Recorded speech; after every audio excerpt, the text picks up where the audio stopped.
मगर अच्छा दिन नहीं है। बहुत शब्द के नया है, बीच बीच आपको नया कुछ करने पड़ता है।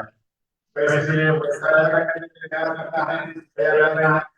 और वचन पर मुझे सहायता करना है। तो इसलिए आप पढ़िए, इस तरह के किताब आप पढ़ सकते हैं, उसका 17 शांति और उसका परिणाम सदा का चयन और निश्चित रहना। धन्यवाद भाई। आप खड़ा होकर पढ़ने को कोई जरूरत नहीं, बैठे ही पढ़ सकते हैं, मगर स्पष्ट रीति से पढ़ना है, सबको सुनाई पढ़ना है। और धर्म का फल, हाँ। शांति और उसका परिणाम सदा का चयन निश्चित रहना होगा।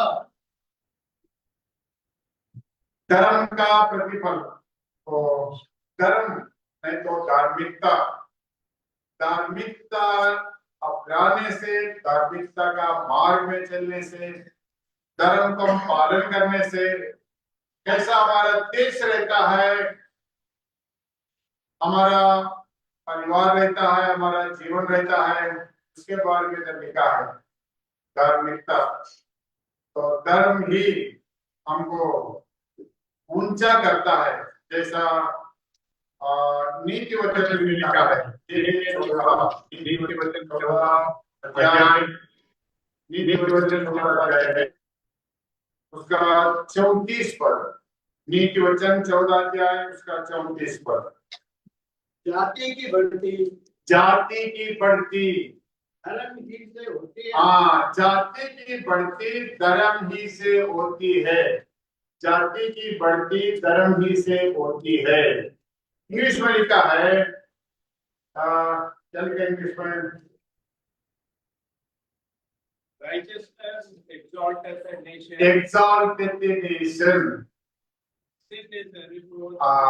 नीति क्या करता है, हमारा देश को ऊंचा करता है। हमारा देश को ऊंचा करता है। गाना भी है ना, झंडा हमारा ऊंचा रहे। क्या गाना है मालूम? अरे तुम वचन बोलने के जाके सब राजनीति बोलने लगा क्या? राजनीति में हमारा नीति है, ये हमारा नीति है, बाइबल का नीति है, ईश्वरीय नीति है।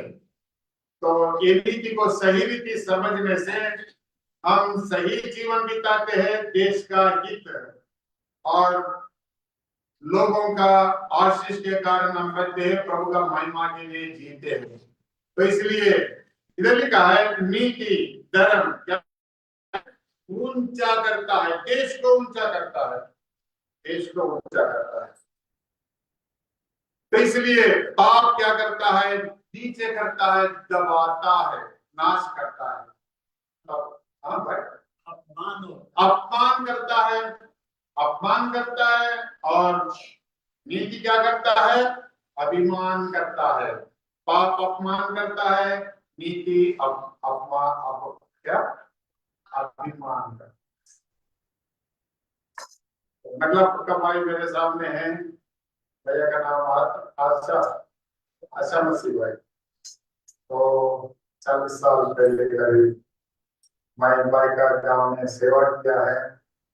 उस समय मैंने बताया भाई था, उनके साथ मिलकर सेवा किया, याद आ रहा है उसके बाद।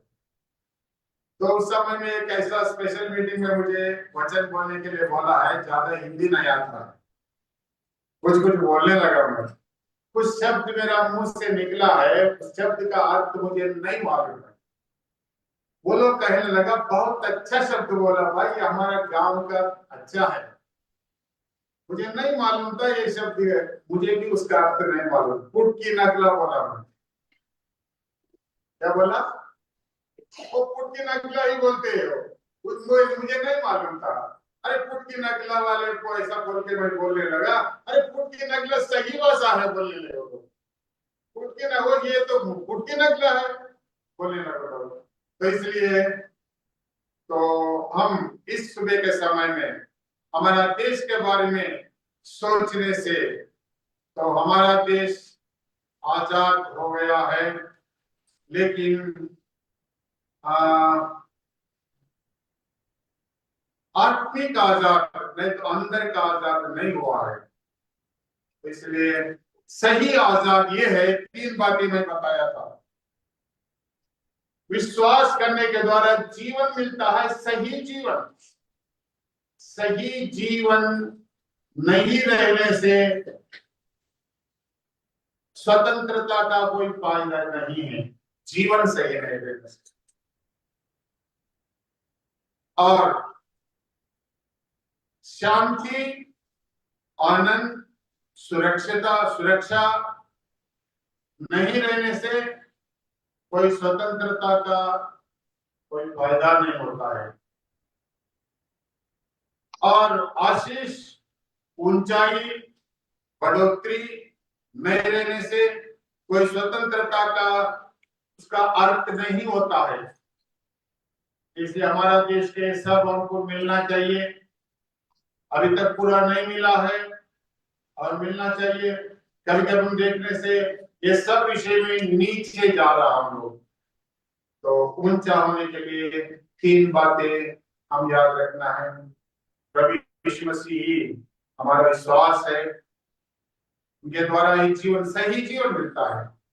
प्रभु यीशु मसीह हमारा धार्मिकता है, उनके द्वारा ही आशीष और बढ़ोतरी हमें मिलता है। प्रभु यीशु मसीह के द्वारा ही हमें शांति और सुरक्षा मिलता है। तो इस ये तीनों बातों के लिए मैं प्रार्थना करता हूँ। कभी कभी प्रार्थना मीटिंग में यही बोलते रहता हूँ मैं, ये 3 बातों के लिए, हमारा देश के लिए हम प्रार्थना करना है। 3 बातें क्या हैं? हमारा देश का सुरक्षा होना चाहिए। करोड़ों रुपया खर्च करके सुरक्षा के लिए देश खर्च कर रहा है, पर सही सुरक्षा हमारा देश के लिए होना चाहिए। हमारा देश में शांति रहना चाहिए, अशांति फैल रहा है।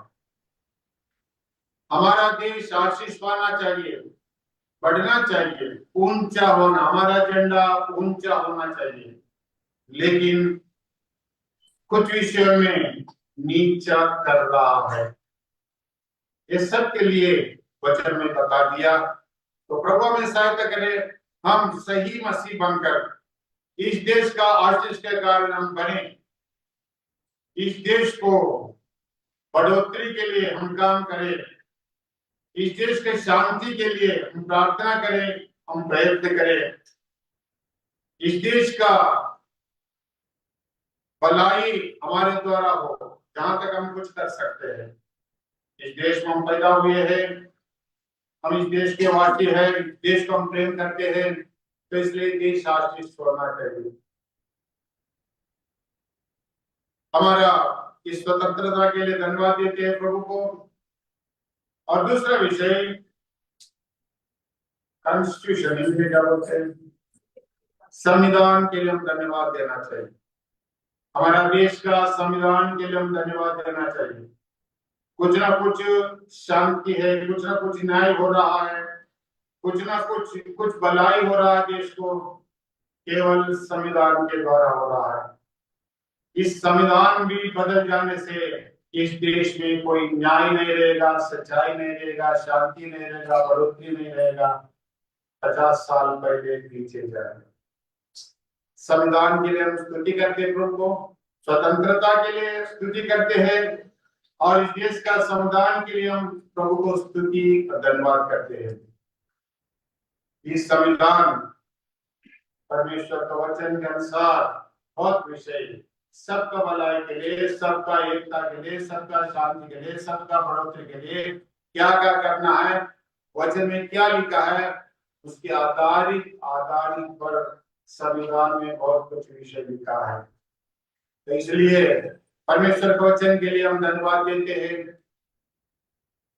संविधान हमारा, बाइबल भी हमारा संविधान है, भारत की संविधान एक है। हम उसको तारीफ करते हैं, घमंडित होते हैं, परमेश्वर को स्तुति करते हैं, और परमेश्वर का वचन हमारा संविधान है।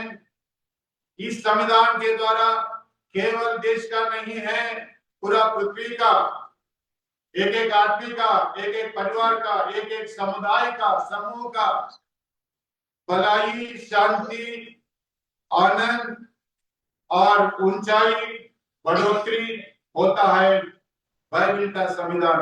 बाइबिल पूरा दुनिया में अच्छा संविधान है। बड़े बड़े देशों ने इस संविधान से लेकर अपना अपना देश का संविधान लिखे हैं। हमारा देश का संविधान भी ऐसा देशों का संविधान सब पढ़ के तो अपना देश का संविधान लिखा है। तो इसलिए बाइबिल सबका संविधान है। तो ये हमारा संविधान में पहला पेज को क्या बोलते हैं उसको? अब क्या बोलते? प्रियाम्बल। हमारा संविधान का प्रियाम्बल। तो बाइबल का ये संविधान का प्रियाम्बल क्या क्या समझते आप लोग? बाइबल का संविधान सही इस संविधान का प्रियाम्बल क्या कहां पर है?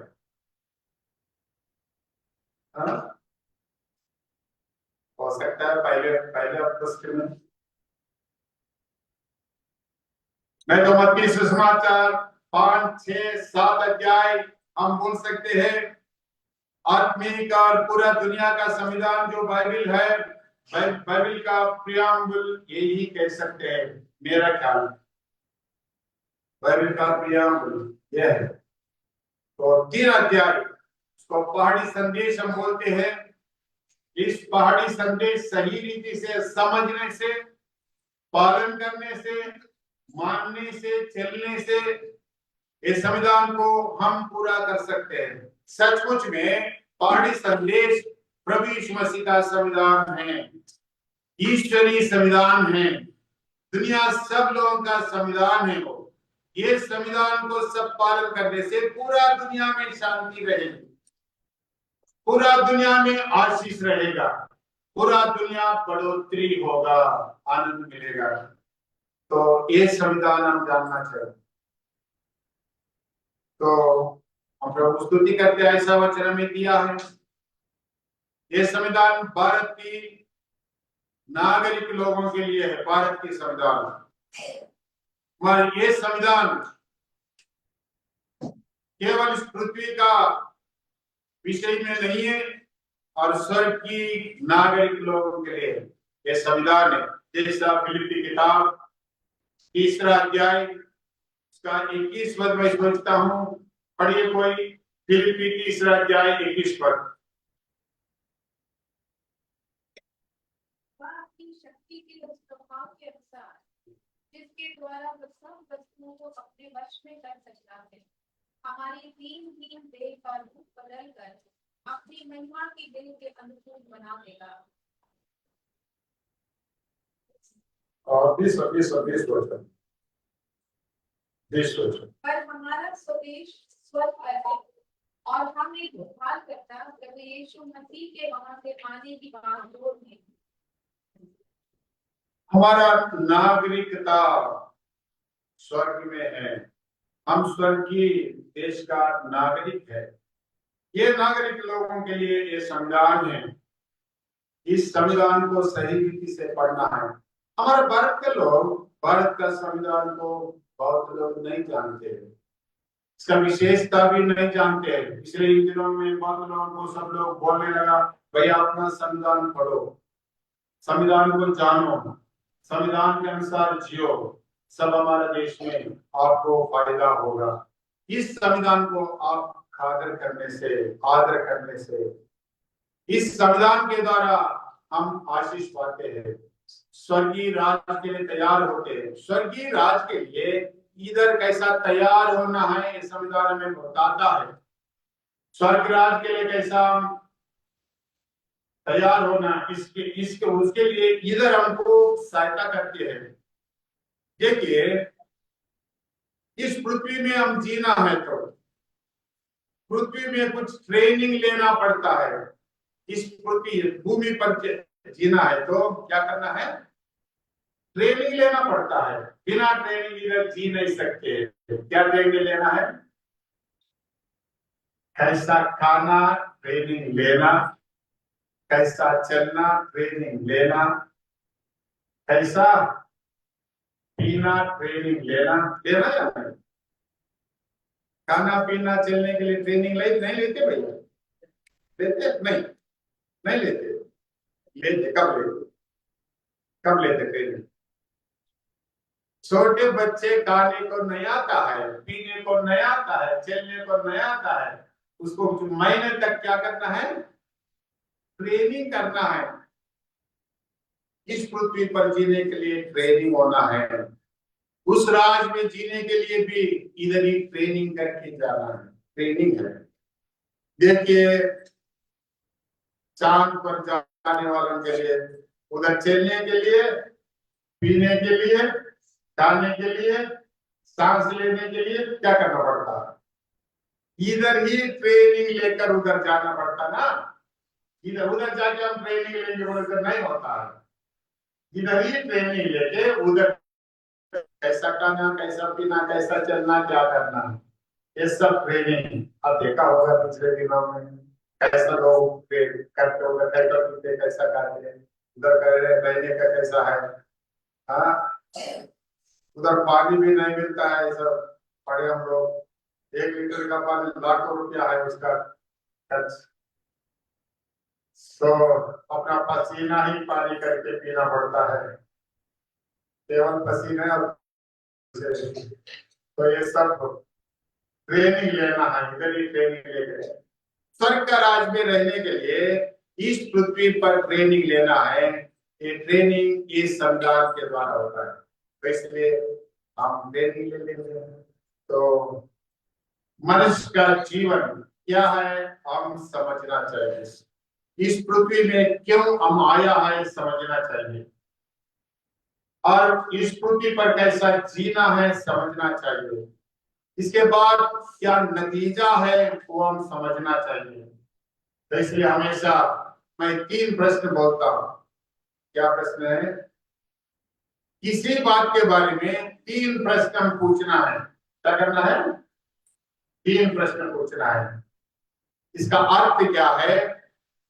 और अच्छा भैया दूसरा प्रश्न, अर्थ क्या है? हाँ? बोल बोल के मैं थक गया भाई, अब भूल गया। मैं बोल गया वो भूल गया।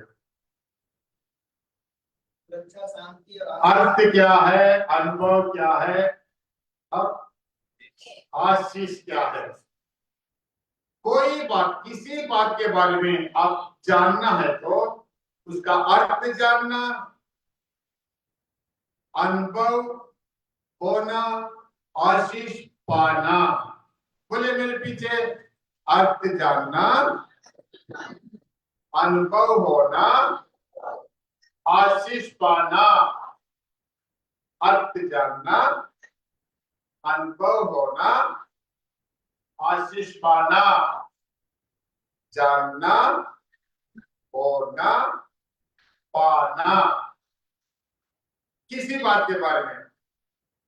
उदाहरण के लिए आप एक गाना गाया है, बिना जानते हुए उसका अर्थ बिना जानते हम गाते जाते हैं।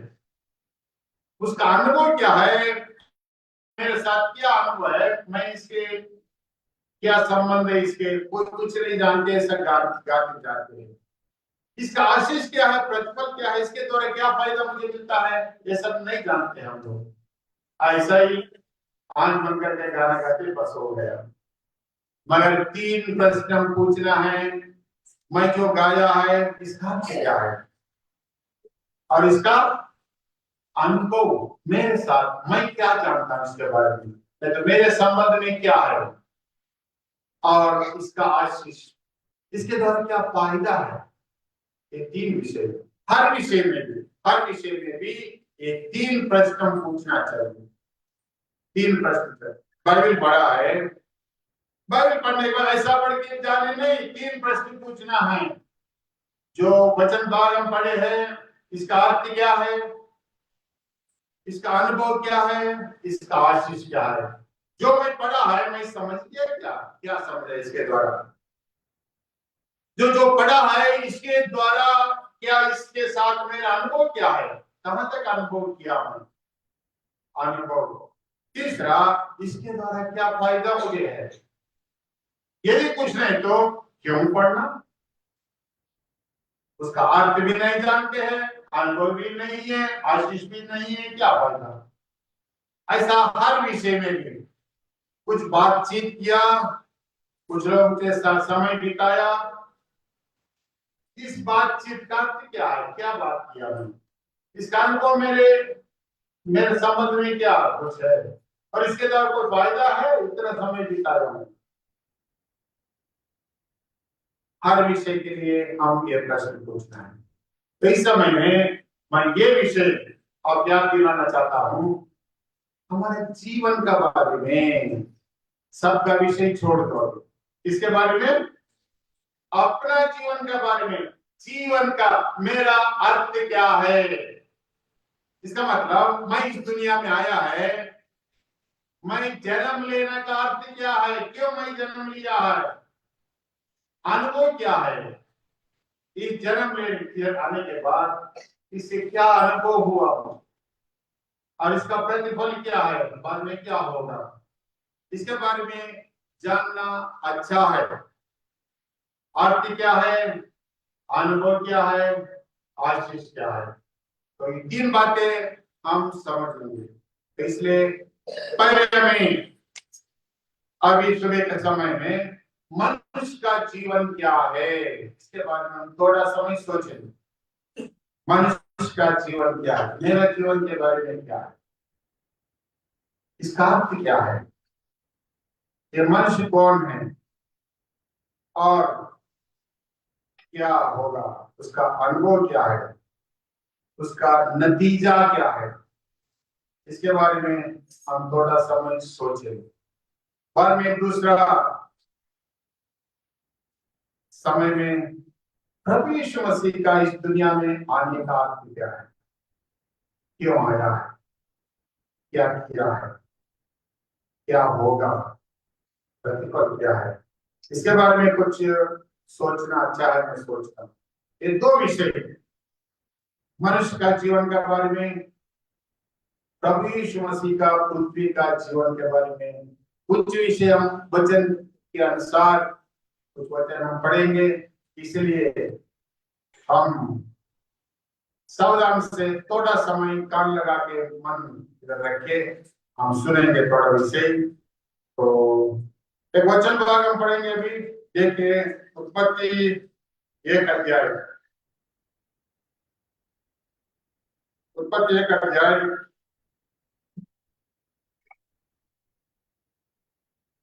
उसका 27 पद से लेकर 31 पद तक हम पढ़ेंगे, सब मिलकर पढ़ेंगे। 27 पद से लेकर 31 पद तक, उत्पत्ति 1 अध्याय 27 से लेकर 31 पद तक, सब मिलकर। देव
प्रार्थना करेंगे।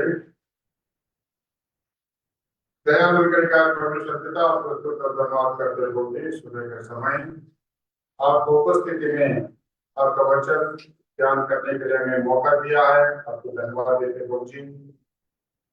पढ़े हुए वचन के लिए आपको स्तुति करते हैं प्रभु, हमारे हृदय को तैयार करें, हमारे सामने आशीषकारी बनाइए, आपका उद्देश्य को पूरा करें, आपका नाम को महिमा होने के लिए सहायता करें। दयालु परमेश्वर पिता हमारा समय बर्बाद ना होने दीजिए, आपको उपस्थिति में पहुंचे लाभ पाने के लिए हमारे लिए तैयार करें। तब लोगों के नीचे हम बुलाते हैं, पानी चाहते हैं, अगुवाई चाहते हैं, आशीष चाहते हैं। दयालु प्रेमी अंग्रेजा जी परमेश्वर के नाम में प्रार्थना करते हैं, सुने और ग्रहण करे। अब ये आधा घंटा ऐसा ही बीत गया है। ये तो स्वतंत्रता का भाषण तो नहीं था, फिर उसके बारे में याद किए थे, लेकिन हमारा जीवन के बारे में कुछ ऐसा जानना जरूरी है, क्योंकि ऐसा नहीं जानने से बाद में चरित्र में क्या इतिहास में ये सब हम नहीं जानते, क्योंकि हमारा देश का इतिहास बदल रहे हो। हमारा स्वतंत्रता का उद्यम स्वतंत्र उद्यम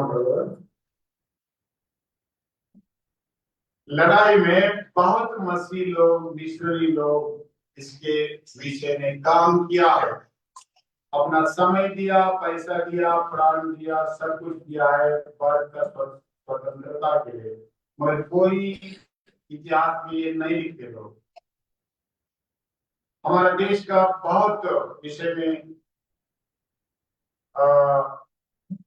प्रयास किया है, उनके बारे में इतिहास में नहीं है, तो उसके बारे में ज्यादा नहीं सोचते भी, मगर ऐसा विषय कभी कभी सुनना जानना अच्छा है। तो ठीक है, अभी इस सुबह के समय ये हम जानना चाहते हैं हमारा जीवन के बारे में, क्यों हम इस दुनिया में पैदा हुआ है, हमारे जीवन का उद्देश्य क्या है, तो क्या करना है, हमारे जीवन का अंतिम विषय क्या है, इसके बारे में जानना अच्छा है।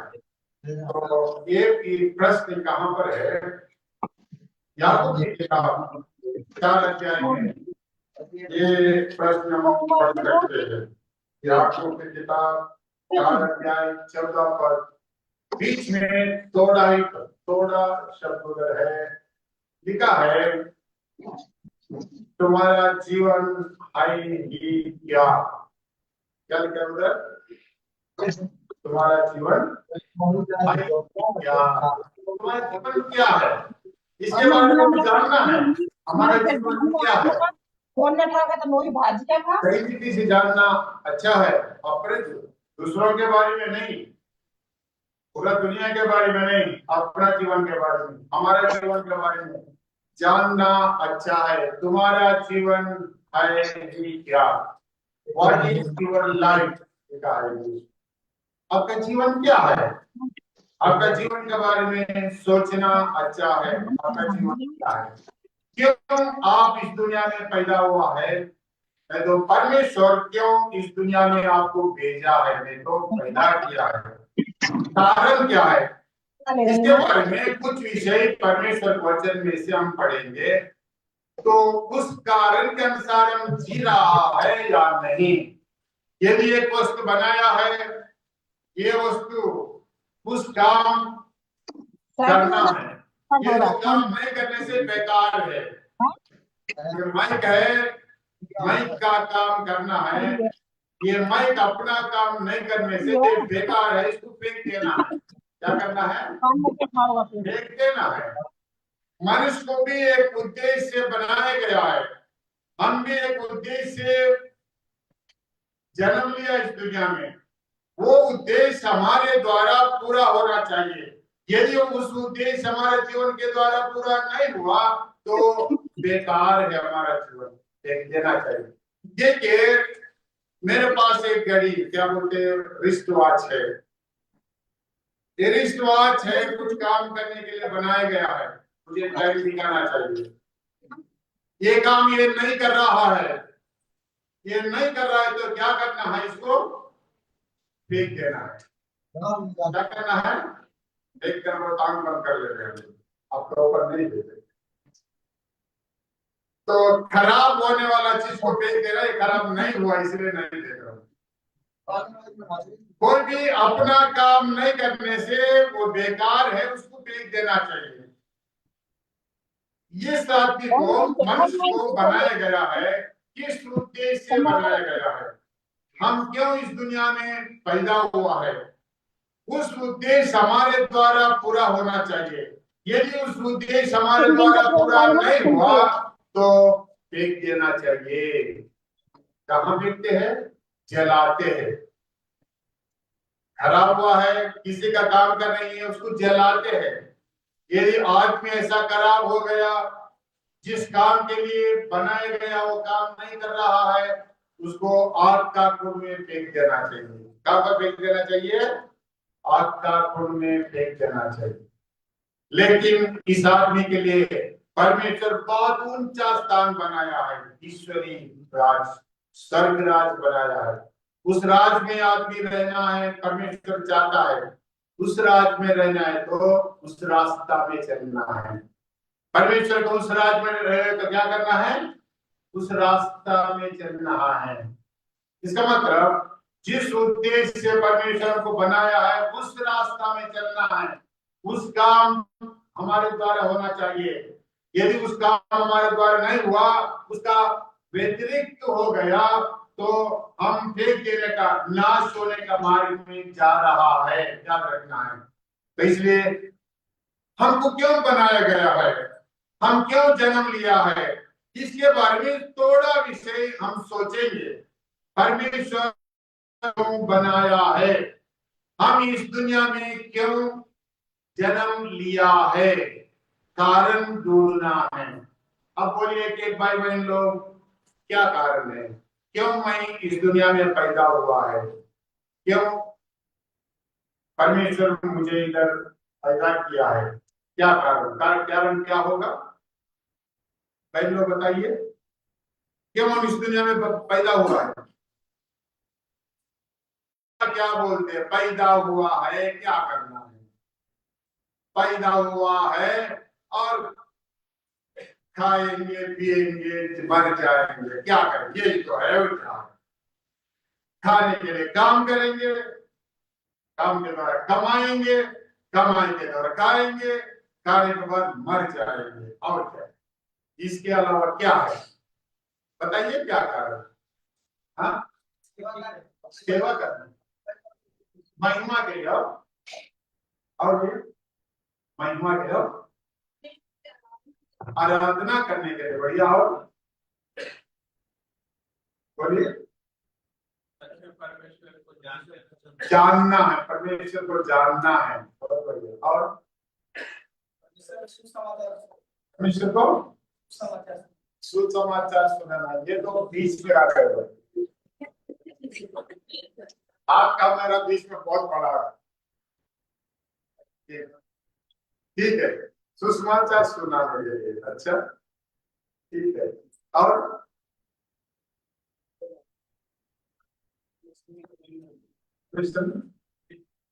लवलीन रहना, प्रेम करना, बढ़िया है। और ट्रेनिंग करने के लिए, भाई ट्रेनिंग करने के लिए, ट्रेनिंग करने के लिए। अच्छा, कौन सा ट्रेनिंग? मैं बताया ना, वो फ्लाइट में जाने का ट्रेनिंग। फ्लाइट में क्या? चंद्रमा में जाने का, स्वर्ग में जाने के लिए ट्रेनिंग। अच्छा, बढ़िया, बहुत बढ़िया है। ठीक है, जहां हम पढ़े हैं उस वचन भाग में हम देखते हैं परमेश्वर हमें क्यों बनाया है। जिस वचन भाग हम पढ़े हैं उधर ही हम देखते हैं परमेश्वर हमें क्यों बनाया है। अब बोलिए, मैं क्लू दे दिया, मैं क्लू दे दिया, क्यों परमेश्वर हमें बनाया है, क्लू दे। बोलिए, फलों फूलों और वृद्धि। और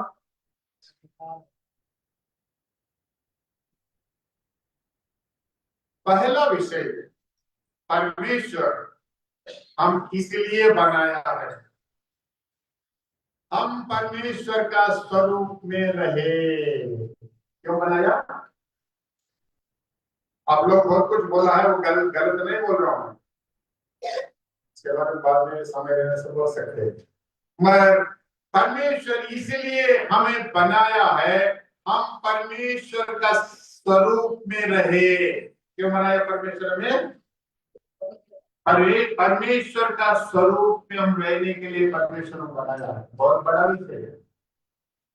परमेश्वर का स्वरूप में रहने के लिए बनाया है।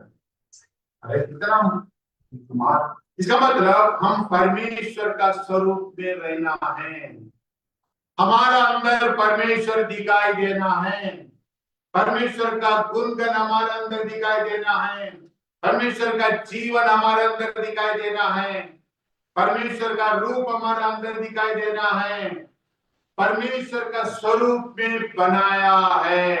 यदि उस स्वरूप मेरा अंदर नहीं है, वो परमेश्वर का रूप को मैं नहीं दिखा रहा हूं, फेंक देना चाहिए। इसको क्या करना चाहिए? हाँ, इसी उद्देश्य तो बनाया है, परमेश्वर का स्वरूप में रहने के लिए तो बनाया है हमको। तो परमेश्वर का स्वरूप क्या है, परमेश्वर का रूप कैसा रहता है? ठीक है भाई, परमेश्वर का स्वरूप में बनाया है तो हम रहेंगे परमेश्वर का स्वरूप में। कैसा रहता है परमेश्वर का स्वरूप? बोलो। आदमी को परमेश्वर का स्वरूप में बनाया है। कुछ लोग काला है, कुछ लोग गोरा है, कुछ लोग नाटा है, कुछ लोग लंबा है। कैसा रहता परमेश्वर? लंबा है, काला है, गोरा है और ये दबा हुआ है, और कुछ कुछ बहुत बहुत रूप है ना हमको, अलग अलग रूप। कितना रूप है दुनिया में, तो कौन सा रूप में परमेश्वर? परमेश्वर है, काला है, गोरा है?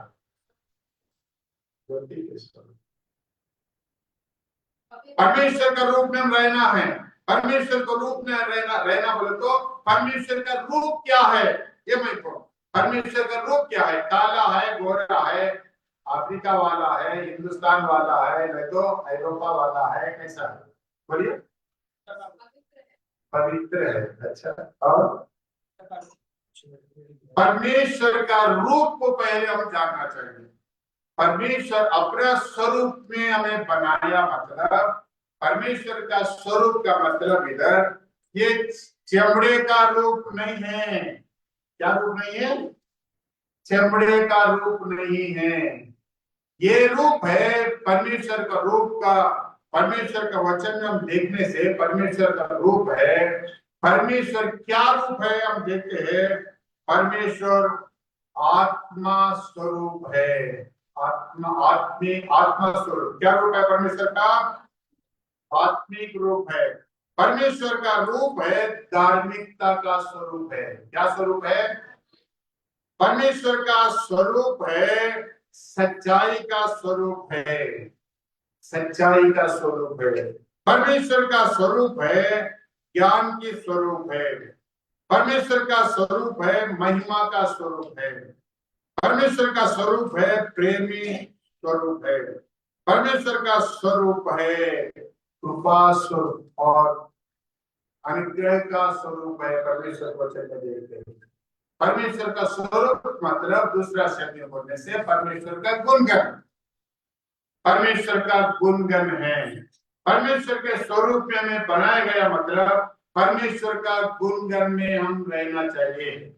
लेकिन हम पाप की वजह से परमेश्वर का रूप को खो गए हैं।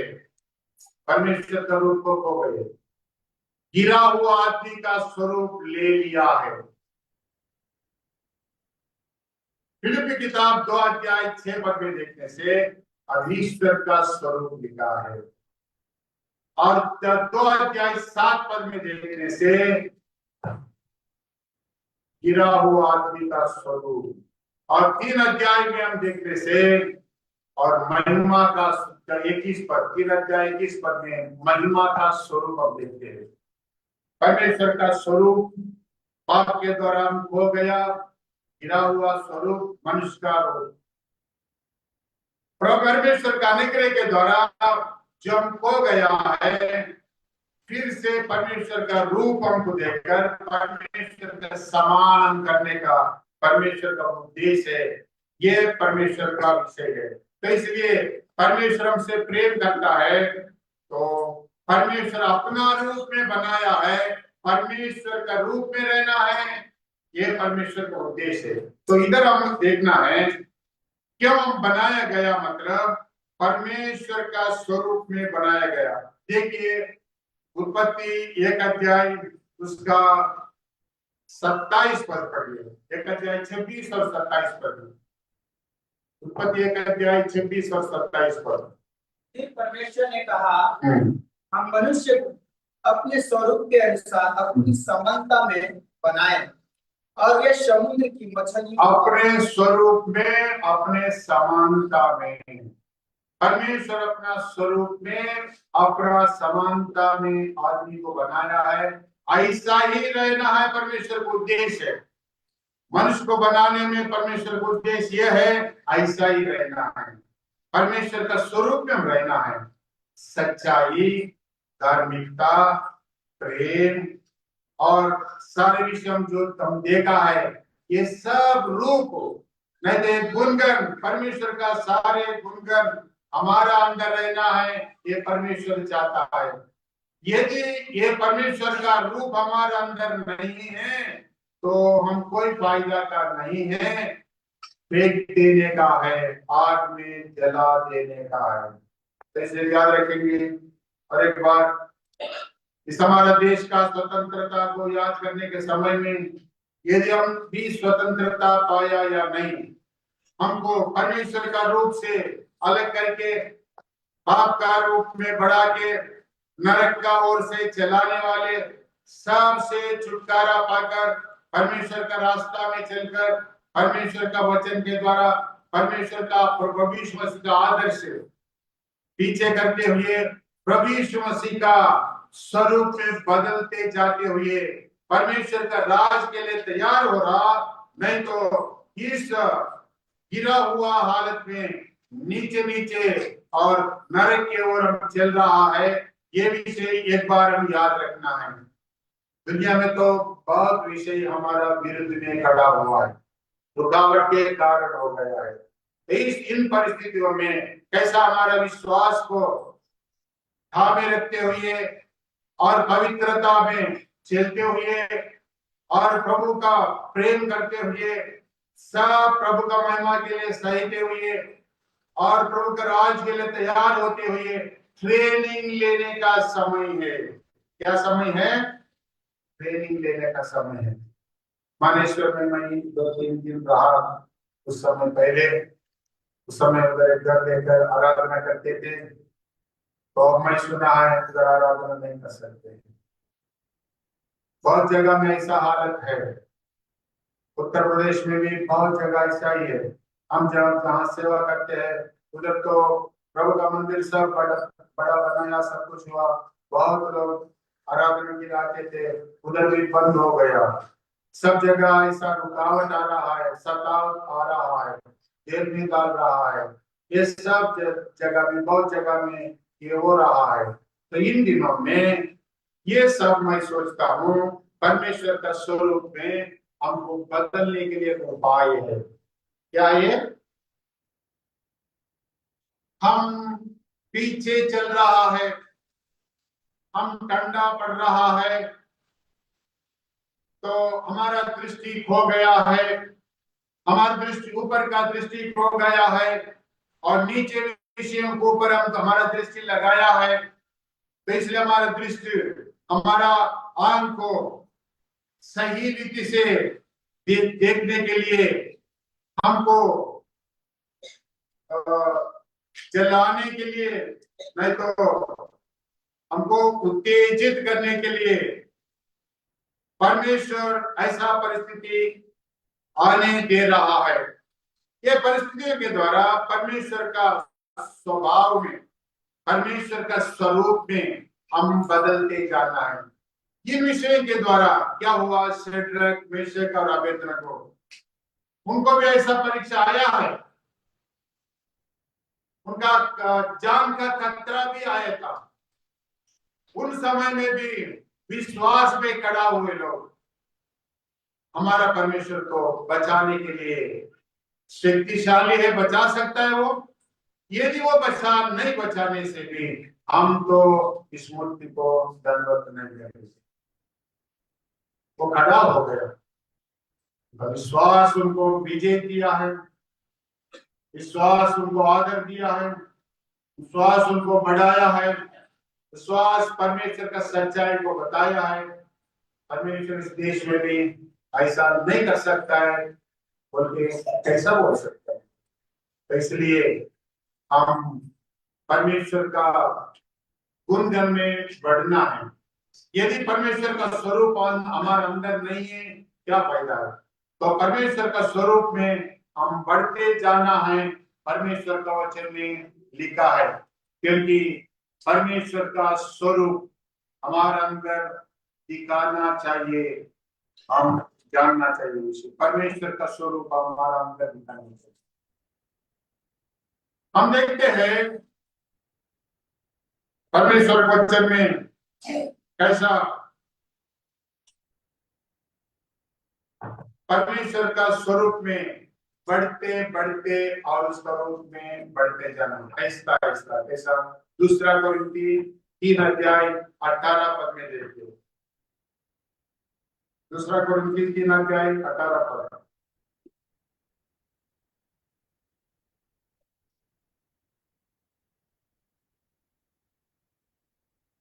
परंतु जब हम सबके उभारे से प्रभु का प्रताप इस प्रकार प्रकट होता है, जिस प्रकार दर्पण में तो प्रभु के द्वारा जो आत्मा है, हम उसी तेजस्वी रूप में अंश अंश करके बदलते जाते हैं।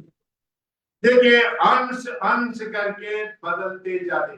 परमेश्वर का स्वरूप पूरा खो गया हम लोग, पाप के कारण परमेश्वर का पूरा उनका स्वरूप खो गया है। हम पापी बन गया है, शैतान का गुलाम बन गया है, नरक का रास्ता में चल रहा है। कोई आशा हमारे लिए नहीं है। उस समय में एक मार्ग खोला है, वही मार्ग बताया। प्रभु यीशु मसीह हमारा पाप से छुटकारा करने के लिए सलीब पर हम अपना प्राण दे दिया, लहू बहाया, मर के जी उठा है। वो प्रभु यीशु मसीह फिर से हमको जिलाना चाहता है, अपना रूप देना चाहता है। जब प्रभु यीशु मसीह को हृदय में स्वीकार करते हैं और अंश अंश करके परमेश्वर का रूप में हम बदलते जाते हैं। आखिर मसीह बादल में आता है, उस समय में प्रभु यीशु मसीह को ऐसा ही देखेंगे वो जैसा है, ऐसा ही हम बदल जाएंगे। वो कैसा है? जैसा प्रभु यीशु मसीह है वैसा ही हम बदल जाएंगे। इस पृथ्वी पर जब तक रहते हैं तब तक हम प्रभु का स्वरूप में बदलते जाना है। प्रभु यीशु मसीह अपना स्वरूप में परमेश्वर में बनाया है, तो वो स्वरूप रूप को हम खो गया है। लेकिन प्रभु यीशु मसीह सलीब के द्वारा, अपना बलिदान के द्वारा हमारे लहू बहाया, जी उठा है। जीवित प्रभु यीशु मसीह हमारा पाप क्षमा करके, हमको धोकर शुद्ध करके, हमको परमेश्वर का रूप में फिर से आने के लिए, ले आने के लिए तैयार है। जो लोग अपना जीवन प्रभु यीशु मसीह के हाथ में पूरे रीति से दे देता है, वो लोगों का जीवन ऊंचा स्थिति में लाता है। हमारा जीवन क्या है? हमारे जीवन के बारे में हम देखने से परमेश्वर को में देखते हैं, बहुत निकम्बे जीवन है। परमेश्वर वचन में हम देखते हैं, जैसा याकूब की किताब में पढ़े हैं 4:14 में, आपका जीवन क्या क्या है, कैसा है? आपका जीवन कैसा है? 4:14 में, हम बाप के समान हैं। कैसा है? बाप के समान। तुम्हारा बहुत छोटा जीवन है। तुम्हारा जीवन क्या? वचन संहिता 29 और 5 में हम पढ़ते हैं, आपका जीवन कैसा? सांस के सांस लेते ना, आपका जीवन सांस के जैसा है। और परमेश्वर के वचन में हम पढ़ते हैं, वचन संहिता 37 बीच में 20 पद में हम देखते हैं, हमारा जीवन क्या धुआं जैसा है। और हम पढ़ते हैं, और उसी का वचन संहिता 6 में पढ़ते हैं, और हमारा जीवन छाया जैसा है। हम और हमारा जीवन फूल के जैसा है और घास के जैसा है। पत्रस 1:23 और 24 में भी पढ़ते हैं। और ऐसा ही हमारा जीवन अयुब में 10:19 में हम पढ़ते हैं, आए ही नहीं है। हमारा जीवन क्या है? आए ही नहीं है। जो 7:6 में भी लिखा है, हमारे जीवन का थोड़ेपन के बारे में। तो इसलिए बहुत छोटा जीवन है। इस छोटा जीवन में बड़ा विषय हम आशा रखते हुए जाना है, क्योंकि परमेश्वर हमारे लिए बहुत बड़ा विषय हमारे लिए सोचता है। परमेश्वर हमको क्या करना चाहता है? अपना रूप में बदलना चाहता है। इस छोटे जीवन को परमेश्वर अपना रूप में बदलना चाहता है। परमेश्वर हमको पालन करने वाला बनाना चाहता है। पालन करने वाला, यही उत्पत्ति में सब हम पढ़ते हैं। हमको पालन करने वाला परमेश्वर बनाना चाहता है। परमेश्वर राजाओं का समाज हमको बनाना चाहता है। परमेश्वर अपना निज प्रजा जैसा हमको बनाना चाहता है। परमेश्वर हमको क्या धन्य बनाना चाहता है। परमेश्वर हमको और भाग्यशाली बनाना चाहता है। तो परमेश्वर हमको श्रेष्ठ रीति से और ऊंचा करना चाहता है। ये परमेश्वर का उद्देश्य है। इस छोटे जीवन और तुच्छ जीवन, निकम्मे जीवन को प्रभु यीशु मसीह का हाथ में हम देने से इस जीवन को ऊंचा करना चाहता है। ऊंचा करना चाहता है। जैसा नीति वचन 14 में हम पढ़े हैं, 14:34 पद में पढ़ा है, धार्मिकता क्या करता है? बढ़ोतरी देता, बढ़ाता है। धार्मिक, हमारा धार्मिकता प्रभु यीशु मसीह है। प्रभु यीशु मसीह हमारा धार्मिकता है।